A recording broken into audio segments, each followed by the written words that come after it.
Avvalgi darslarimizda sizlar bilan spitsaga petля terishni o'rgangan edik. Endi bugun o'ng va ters petliyalar to'qishni o'rganamiz. Birinchi petlyamiz milk petля hisoblanadi. Mana shu har doim birinchi petlyani to'qimasdan olamiz. Endi o'ng petля mana bu halqaning oldi tarafidan spitsani kirgizib, ipni orqadan oldi tarafga olib o'tamiz. Bu bizda o'ng petля. Mana qaytadan ko'rsataman. O'ng petля. Mana bu yerdan kirgizib, orqa tarafdan ipni olib, oldinga olib kelamiz. Mana o'ng petля. Mana shu ko'rinishda qatorni davom ettiramiz.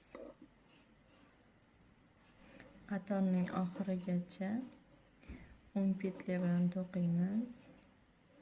Bizda eng ko'p ishlatiladigan petlalarimizdan biri.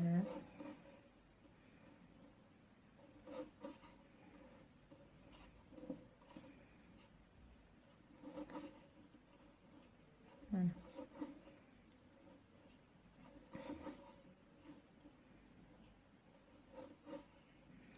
har doim qatorning oxiridagi petlyani biz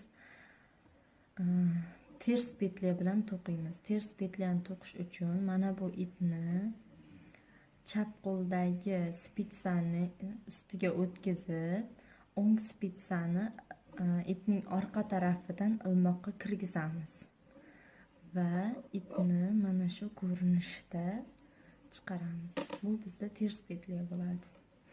Endi ikkinchi qatorda o'ng petля to'qisak, uning orqa tarafi mana shu ko'rinishdagi ters petlalardan iborat bo'ladi. Birinchi qatorda biz o'ng petlalar to'qidik, endi esa ters petля to'qiymiz. Birinchi petля har doim milk petля, shuning uchun uni to'qimasdan olamiz. Ters petля ipni chap spitsaning ustiga o'tkazib, o'ng spitsa bilan orqa tarafdan ipni olib o'tamiz. Bu bizda ters petля. Mana spitsani ustiga ipni olib o'tib aylantiramiz. Qator oxirigacha shu ko'rinishda davom etamiz.